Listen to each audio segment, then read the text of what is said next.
from Algebra 1, 10-4, radical expressions. We've done a bit of this before.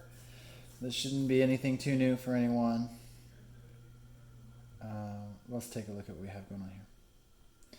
Okay, radical expressions. Anything with a radical, this is a radical, right? Now, it's something funny that a lot of times comes up in math when I show this. Don't be intimidated. So this right here, if not changed in any form, this implies the square root. A little 2 right there, right? But they don't write the 2. That's something that's implied. So if they don't write anything, it means a square root, right? And then if they have a 3, that's called a cubed root. Right? If they have a 4 there, the 4th root, etc. So we've done this a lot with square rooting perfect squares. So like the square root of 64 is 8. And then, of course, the algebraic version of this is plus or minus 8, right? Because it could possibly be a negative 8. Okay, so all of this should be known. We've done this a ton. Okay, radical expressions could be like root 19, 2 root x, root t over 3. These are all standard expressions that we've seen before. Here are a few, looks like rules we have. There are no fractions under the radical. Okay, so that's the first rule. That's important. Now, if you do have a radical in the, and here's what this means. So here's the numerator, there's the denominator. You cannot have a radical in the denominator. We don't like that in math. So then you have to rationalize that. You have to kind of do a bit of algebraic magic to move that around so that it's not in the denominator. Right? So it's not allowed to be in the denominator, and there are no perfect square factors under the radical other than 1. Okay, cool. Perfect. So let's try and play around with these ideas. So example 1, simplifying square root expressions. So now it's possible that they give you an expression and you can break this down into factors, and these factors can be, you can take the square root of those factors, right? So that's basically how simplifying square roots go.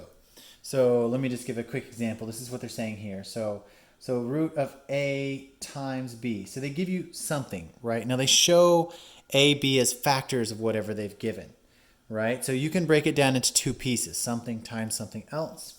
Now obviously you would hope that one of a or b would be a perfect square so that you could take the square root of it, because you are allowed to separate this into the square root of a times the square root of b. And by doing that, whichever one is a perfect square, you could actually resolve that factor. And that's how it simplifies down. So that's really fortunate for us. Let's take a look at one. So root 18. Okay, now think to yourself, what a and b value could you break this down into so that we could have 2 square roots, right, multiplied by each other? And one of them needs to be a perfect square.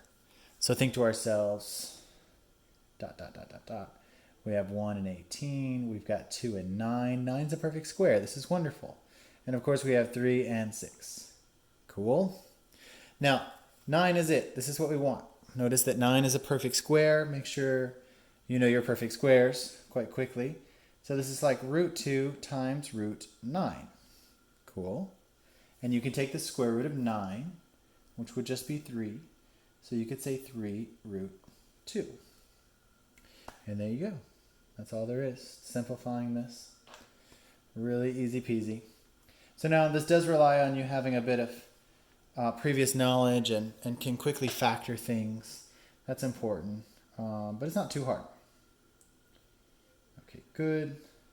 So again, just for clarity, the square root of 18 is equivalent to 3 root 2. So that means if you put this in the calculator, you would get the same answer as if you put this in the calculator.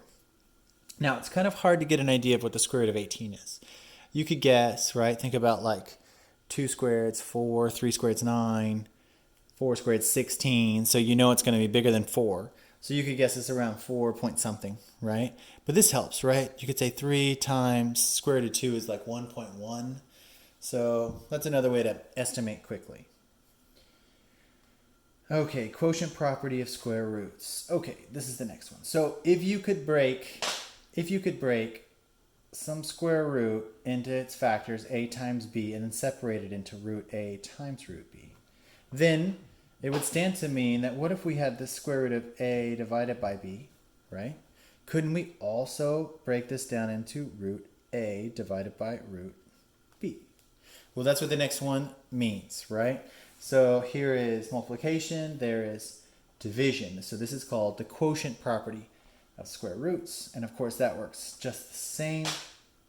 Let's look at an example. Root 9 over 4, that's like the whole quantity.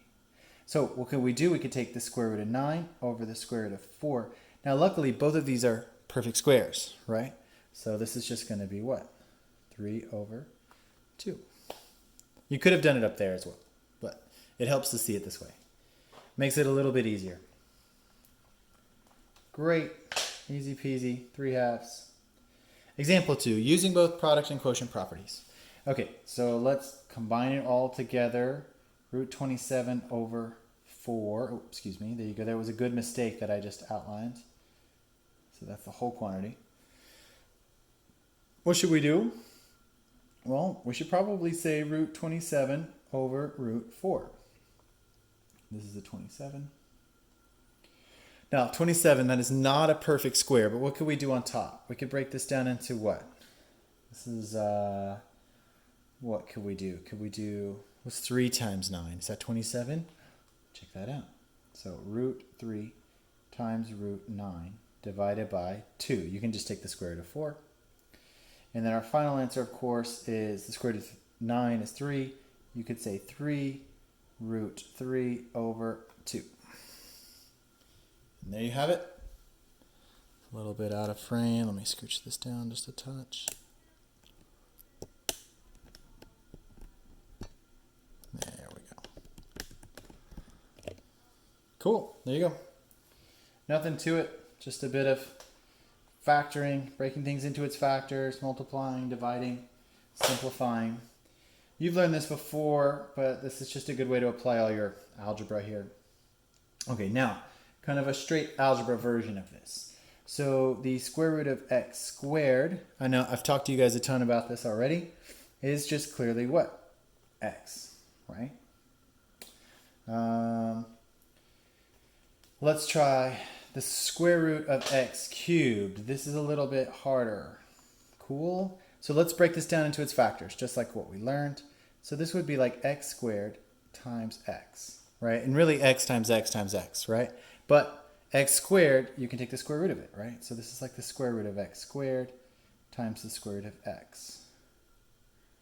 Cool, which would just give us, if you're following along, x root x.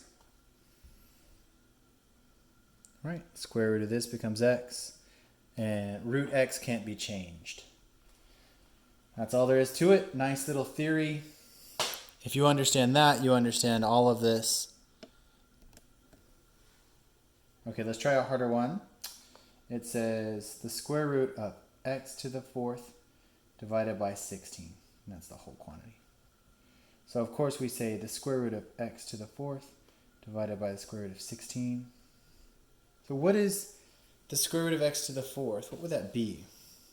There's 2 ways to break this down. You can break it down into its factors.